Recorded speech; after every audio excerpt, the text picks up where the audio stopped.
आज से हम एक नई बुक स्टार्ट करने जा रहे हैं जिसका नाम है the stationery shop of Tehran. आज इसका चैप्टर 1 देखते हैं। चैप्टर 1 2013 मैंने उनसे मिलने का समय तय किया। उनसे यह बात ऐसे कही जैसे वह किसी दंत चिकित्सक या चिकित्सक के पास जा रही हो, या उस धूर्त रेफ्रिजरेटर विक्रेता के पास जिसने उसे और वॉल्टर को ठंडे दूध, ताज़ी सब्जियां और बिना खराब हुए पनीर की आजीवन गारंटी का वादा किया था, बशर्ते वे यह बिल्कुल नया मॉडल खरीद लें। वाल्टर बर्तन सुखा रहा था। उसकी नज़र रसोई के तौलिए पर टिकी थी जिस पर छाता कपड़े एक पीले चूजे की तस्वीर थी। उसने कोई बहस नहीं की। वाल्टर आर्चर का तर्क के प्रति झुकाव, हर बात में विवेक को सर्वोपरि मानने की उसकी क्षमता रोया के अच्छे विवेक का प्रमाण थी। आखिरकार क्या उसने एक ऐसे व्यक्ति से शादी नहीं की थी जो समझदार और हे भगवान अविश्वसनीय रूप से संदेहशील था? क्या उसने अंततः उस लड़के से शादी नहीं की थी जिससे वह कई दशक पहले तेहरान की एक छोटी सी स्टेशनरी शॉप पर मिली थी, बल्कि मैसाचुसेट्स में जन्मे इस स्थिरता के स्तंभ से अपना जीवन जोड़ लिया था? यही वॉल्टर जो लगभग हर दिन नाश्ते में उबला हुआ अंडा खाती थी और बर्तन सुखाते हुए कहती थी, अगर उससे मिलना चाहती हो तो उससे मिलना चाहिए। मुझे डर है कि तुम थोड़ी परेशान हो। अब तक रोया आर्चर लगभग अमेरिकी नागरिक बन चुकी थी, न केवल विवाह के कारण बल्कि 5 दशकों से अधिक समय तक संयुक्त राज्य अमेरिका में रहने के कारण भी। उन्हें तेहरान की गर्म और धूल भरी गलियों में अपनी छोटी बहन जारी के साथ खेलते हुए बीता हुआ बचपन याद था, लेकिन अब उनका जीवन न्यू इंग्लैंड में सिमट चुका था। वाल्टर के साथ महज 1 हफ्ते पहले एक दुकान के कागज पर क्लिप खरीदने के लिए जाने से सब कुछ उलट-पुलट हो गया। एक बार फिर वह 1953 के ख्यालों में खो गई। ईरान के सबसे बड़े शहर के बीचों बीच स्थित सिनेमा पेट्रोपोल, वह उथल-पुथल भरी गर्मी, लॉबी में लाल गोल सोफा जिसके ऊपर झूमर के क्रिएटर आंसुओं की तरह चमक रहे थे। सिगरेट का धुआं हवा में तैर रहा था। वह उसे सीढ़ियों से ऊपर सिनेमा घर ले गया था और वहाँ स्क्रीन पर 2 नामों वाले सितारे एक दूसरे से प्यार से सहला रहे थे। फिल्म के बाद वह गर्मियों की धुंधली रोशनी में उसके साथ टहल रहा था। आसमान बैंगनी रंग का था और उसमें इतने विविध बैंगनी रंग के बिखरे हुए थे कि वे असंभव लग रहे थे। उसने चमेली की लताओं से लथपथ झाड़ियों के पास उससे शादी का प्रस्ताव रखा था। उसका नाम लेते समय उसकी आवाज़ कांप रही थी। उन्होंने अनगिनत प्रेम पत्र लिखे थे, अपने मिलन की योजना बनाई थी, लेकिन अंत में कुछ नहीं हुआ। जीवन ने बहुत कुछ छीन लिया था जिसकी उन्होंने योजना बनाई थी। कोई चिंता नहीं। रोया की माँ हमेशा कहती थी कि जन्म के समय से ही हमारा भाग्य हमारे माथे पर लिखा होता है। इसे देखा नहीं जा सकता, पढ़ा नहीं जा सकता, लेकिन यह अदृश्य स्याही से लिखा होता है और जीवन उसी भाग्य का अनुसरण करता है, चाहे कुछ भी हो जाए। उसने दशकों तक उस लड़के को अपने मन से निकाल दिया था। उसे अपना जीवन संवारना था, अपने देश को जानना था। वाल्टर, अपने बच्चे का पालन पोषण करना था। तेहरान के उस लड़के को मानो बाल्टी के बिल्कुल तल में दबा दिया गया था, जैसे कोई बेकार घिसा पिटा कपड़ा जो इतना नीचे धंस गया हो, जो कुछ समय बाद लगभग भुला दिया गया हो। लेकिन अब वह आखिरकार उससे पूछ सकती थी कि उसने उसे चौक के बीचों बीच क्यों छोड़ दिया था। वाल्टर ने कार को बर्फ के टीलों से सकरे और फिसलन भरे रास्ते में मोड़ दिया। जब कार अचानक रुकी तो रोया कार का दरवाज़ा नहीं खोल पाई। पता नहीं कैसे उसकी लंबी यात्रा के दौरान वे अंदर ही बंद हो गए थे। वह मुड़ा और कार का दरवाज़ा खोला, क्योंकि वह वाल्टर था, क्योंकि उसका लालन पालन एक ऐसी माँ, एलिस, दयालु, मधुर, आलू के सलाद की खुशबू वाली ने किया था, जिससे उसे एक महिला के साथ व्यवहार करना सिखाया गया था। क्योंकि वह 70 वर्ष का था और नहीं समझ पा रहा था कि आज के युवा अपनी पत्नियों को नाजुक कांच की तरह क्यों नहीं संभालते। उसने रोया को कार से बाहर निकलने के लिए मदद की और सुनिश्चित किया उसका पुराना बुना हुआ स्कार्फ हवा से उसकी नाक और मुंह को बचाए रखे। साथ में वे सावधानी से पार्किंग स्थल पार करके डक्स्टन सीनियर की धूसर इमारत की सीढ़ियों पर चढ़े। लॉबी में पहुंचते ही उमस भरी हवा का झोंका उसका स्वागत करने लगा। करीब 30 साल की एक युवती, जिसके सुनहरे बाल जूड़े में बंधे थे, एक डेस्क के पीछे बैठी थी। उसकी छाती पर क्लेयर नाम का एक प्लास्टिक का बैज लगा हुआ था। उसके डेस्क के पीछे लगे बुलेटिन बोर्ड पर मूवी नाइट और बावेरियन लंच और जैसे पोस्टर लगे थे, जिन पर जोरदार स्वर में लिखा था, भले ही पोस्टरों के किनारे मुड़ रहे हों, भले ही व्हीलचेयर पर बैठे लोग कुछ लिनोलियम के फर्श पर धीरे धीरे आगे बढ़ रहे और कुछ लोग वॉकर का सहारा लेकर गिरने से बचने के लिए संभल रहे थे। नमस्ते, क्या आप आज शुक्रवार के दोपहर के भोजन के लिए हमारे साथ शामिल होंगे? क्लेयर की आवाज़ तेज थी। वाल्टर ने कुछ कहने के लिए अपना मुंह खोला। हेलो, वो नहीं खाएगा, रोया ने झट से कहा। मेरे पति डेंडेलियल डेली के मशहूर नकली लॉबस्टर रोल खाने जा रहे हैं। मैंने येल्प पर इसके बारे में पता किया था। शहर के बीचों बीच लॉबस्टर रोल मिलना बहुत दुर्लभ है। सर्दी का मौसम है ना, भले ही यह नकली हो, वह बड़बड़ा रही थी। वह घबराहट को छिपाने के लिए बहुत कोशिश कर रही थी। इसे 5 सितारे मिले थे। रिसेप्शनिस्ट ने हैरानी से देखा। उनका लॉबस्टर रोल, रोया ने धीरे से कहा। वाल्टर ने आह भरी। उसने क्लेयर को यह बताने के लिए 5 उंगलियां उठाई कि उसकी पत्नी सितारों में विश्वास करती है। ओह, ठीक है लॉबस्टर। क्लेयर ने सिर हिलाया। उसने इसे लॉबस्टर उच्चारित किया। येल्प की समीक्षाओं पर भरोसा करना ही पड़ेगा। ठीक है, चलो, रोया ने अपने पति से धीरे से कहा। वह अपने पंजों पर खड़ी होकर वाल्टर के अभी-अभी सेव किए हुए गाल को चूमने लगी। उसकी झुर्रीदार त्वचा, उसके आयरिस स्प्रिंग साबुन की खुशबू, वह उसे दिलासा देना चाहती थी। ठीक है, वाल्टर ने सिर हिलाया।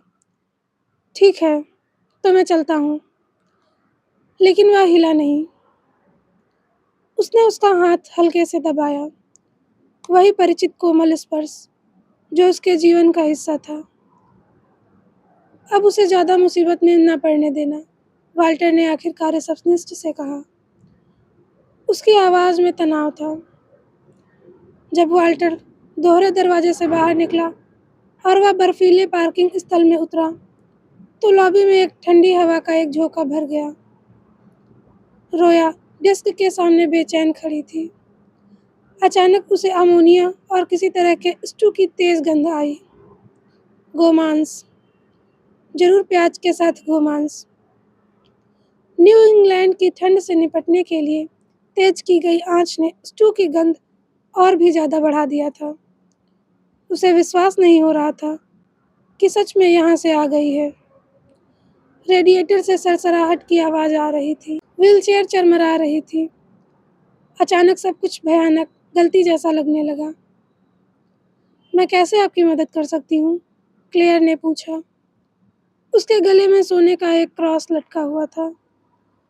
उसने रोया को एक अजीब भाव से देखा। मानो वह जानती हो। मैंने किसी से मिलने का अपॉइंटमेंट लिया है, रोया ने कहा। आपके किसी वृद्धाश्रम के मरीज से? अरे, आपका मतलब निवासी से है। बहुत बढ़िया। और वह कौन हो सकता है?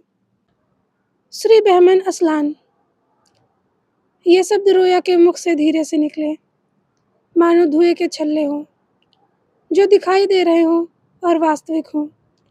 वर्षों बाद उसने उसका पूरा नाम जोर से बोला था। क्लेयर के गले में लटका क्रॉस फ्लोरेसेंट लाइटों में चमक रहा था। वॉल्टर अब तक पार्किंग से निकल चुका होगा। क्लेयर उठी और डेस्क के चारों ओर घूमकर रोया के सामने आ गई। उसने धीरे से रोया के दोनों हाथ अपने हाथों में लिए। आपसे मिलकर बहुत खुशी हुई श्रीमती आर्चर। मैं क्लेयर बेकर, लक्सटन सेंटर की सहायक प्रशासक हूँ। आने के लिए धन्यवाद। मैंने आपके बारे में बहुत कुछ सुना है। आपका यहाँ होना मेरे लिए बहुत मायने रखता है। तो वह रिसेप्शनिस्ट नहीं थी, वह एक प्रशासक थी। क्लेयर बेकार को रोया का नाम कैसे पता चला? यह जरूर किसी किताब में रहा होगा।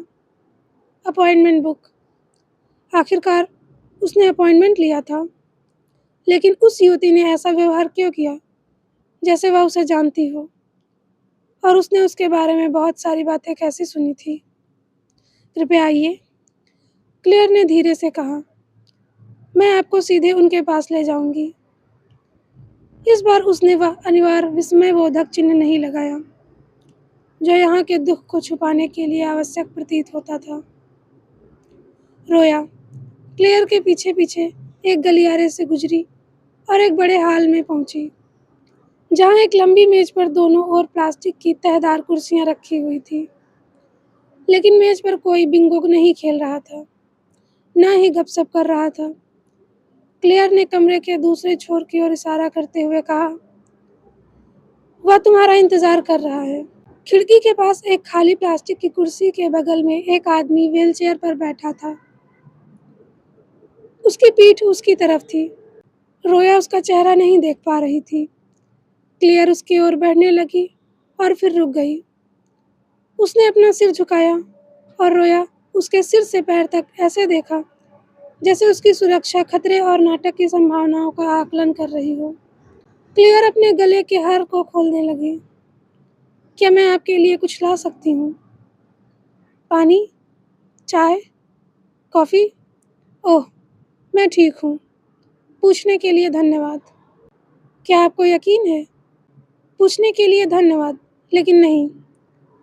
अब क्लेयर की बारी थी वहाँ रुकने की। हे भगवान, कोई भी रोआ को इस निवासी के साथ अकेला नहीं छोड़ना चाहता था। हद हो गई। मानो 70 साल की इस छोटी सी महिला का उस पर या किसी और पर कोई अधिकार हो। मानो रोया आर्चर अपनी मौजूदगी से उस जगह को आग लगा सकती हो, सिर्फ वहाँ होने से ही धमाका कर सकती हो। मैं ठीक हूँ, उसने कहा। उसने अमेरिकियों से यह कहना सीखा था। मैं ठीक हूँ, मैं बढ़िया हूँ, सब ठीक है, एकदम बढ़िया। एकदम आसान अमेरिकी लहजे। उसे यह करना आता था। उसका दिल जोर से धड़क रहा था, लेकिन उसने क्लेयर को स्थिर निगाहों से देखा। क्लेयर ने अपना सिर नीचे किया और अंत में मुड़कर बाहर चली गई। कमरे से निकलते समय उसकी एड़ियों की क्लिक क्लिक की आवाज़ रोया की तेज धड़कनों से मेल खा रही थी।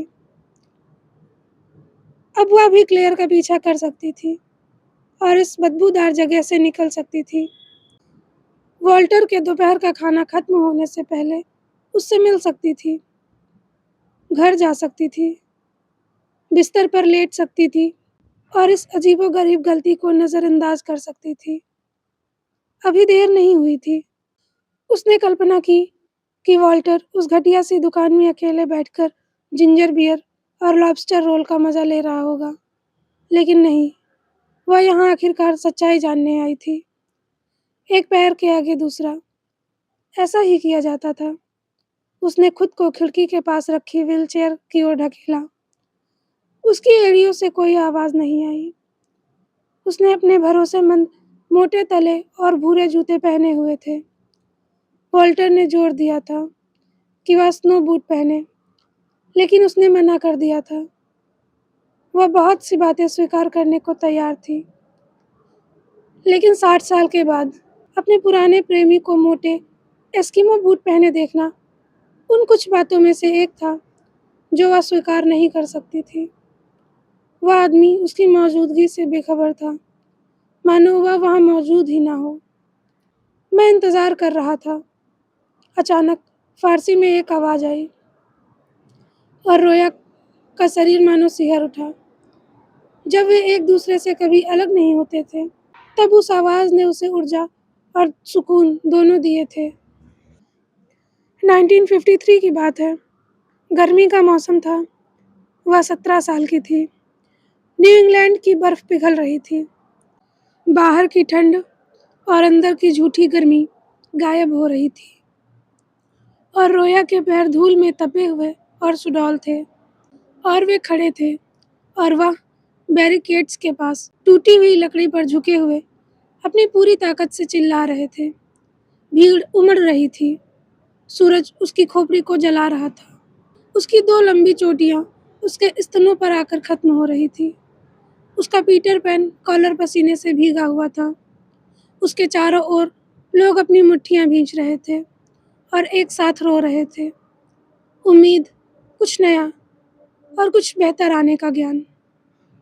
या अनिश्चितता कि वह एक स्वतंत्र, लोकतांत्रिक ईरान में उसकी होगी। यह सब उसका था। उन्होंने एक भविष्य और एक नियति को अपना बनाया था।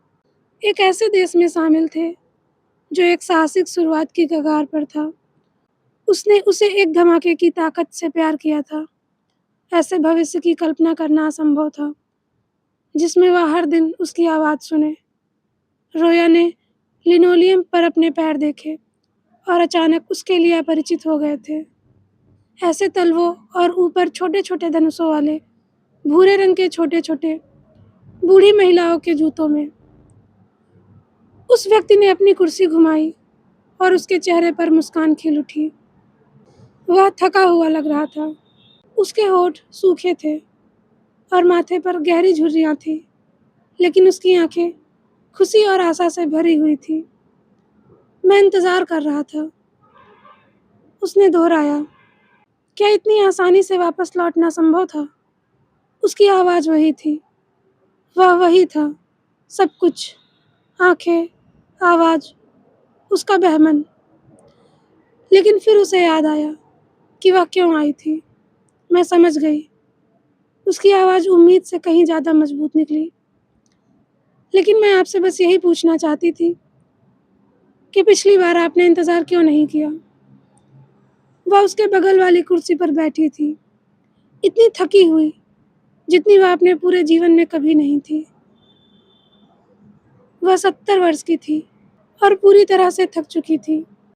लेकिन जब उसे वह क्रूर, निराशाजनक गर्मी याद आई, जिससे वह कभी पूरी तरह उभर नहीं पाई थी, तो उसे ऐसा लगा जैसे वह अभी भी 70 वर्ष की हो। Thank you.